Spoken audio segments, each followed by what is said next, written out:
ପିରିୟଡ଼ର ଖୁସି ଏବେ ନାହିଁ ଆଉ। କାରଣ ସେତେବେଳେ ଆମ ଉପରେ ସବୁ ନିର୍ଭର କରୁଥିଲେ, ବର୍ତ୍ତମାନ ଆମେ ନିର୍ଭରଶୀଳ। ଯେତେ ଯାହା କଲେ ବି ବା କହିଲି ଇଚ୍ଛା ମତେ କାହୁଁ ଚଳିବ ବା ଦଲ, ଜଣେ ଇଚ୍ଛା କରିକି ଚଳିପାରିବନି। କାରଣ ଏ ସମାଜ ତାର ନୁହେଁ କି ନୁହେଁ, ତା ଇଚ୍ଛା ମତେ ସେ ହେଇପାରିବନି। ଶାନ୍ତିରେ ରହ, ଖୁସିରେ ରହ, ଜୀବନ ଉପଭୋଗ କର। ଜୀବନ ଦୁଃଖପୂର୍ଣ୍ଣ, ଦୁଃଖର କାରଣ ତୃଷ୍ଣା ବା କାମନା, କାମନାର ବିନାଶରେ ଦୁଃଖର ବିନାଶ। ନୀତିମୟ ଜୀବନଯାପନ ଦ୍ୱାରା ନିର୍ବାଣ।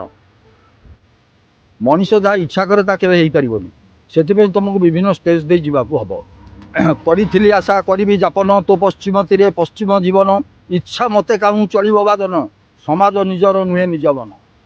ଘର ସଂସାର ପିଲା ପରିବାର ପୁଅ ବୋହୂ ଧରି ଆମେ ଚଳୁଛୁ। ସମସ୍ତଙ୍କ ମନ ନେଇ ଚଳିବାକୁ ପଡ଼ିବ। ସରକାରୀ ଚାକିରି କରିଥିଲୁ, ଦୀର୍ଘ 35-40 ବର୍ଷ ଚାକିରି କଲା ପରେ ଅବସର ନେଲୁ। ଅବସର ନେଇ ସଦାବେଳେ ଦିନଯାକ ଜଞ୍ଜାଳରେ ଘାଣ୍ଟି ହେଇ ଏହି ସମୟ ତକ ଆମେ ଯେତେବେଳେ ପୁରୁଣା ବନ୍ଧୁମାନେ ଏକାଠି ହେଇଯାଉଛୁ, ସେତେବେଳର ଆନନ୍ଦ ଅବର୍ଣ୍ଣନୀୟ। ପୂର୍ବରୁ ମୁଁ ସରକାରୀ ଚାକିରି କରିଥିଲି, ରାଜସ୍ୱ ବିଭାଗରେ ତହସିଲଦାର ଥିଲି।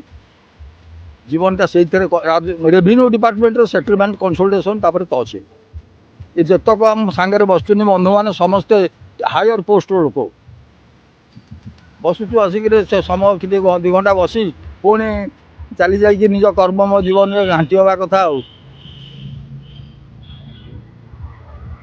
ସାର୍ ଏମିତି କୋଉ ପାର୍ଟ ଅଛି ଆପଣଙ୍କ ଲାଇଫରେ ବହୁତ ଖୁସିମୟ ଥିଲା, ଯୋଉଟା କି ଆଜିକା ଡେଟ୍ରେ ବି ମନେ ପଡ଼ିଲେ ଏବେ ବି ସେମିତି ସେଇ ଖୁସି ପାଇବେ?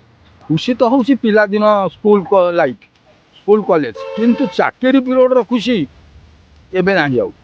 କାରଣ ସେତେବେଳେ ଆମ ଉପରେ ସବୁ ନିର୍ଭର କରୁଥିଲେ, ବର୍ତ୍ତମାନ ଆମେ ନିର୍ଭରଶୀଳ। ଯେତେ ଯାହା କଲେ ବି ବା କହିଲି ଇଚ୍ଛା ମତେ କାହୁଁ ଚଳିବ ବା ଦଲ, ଜଣେ ଇଚ୍ଛା କରିକି ଚଳିପାରିବନି।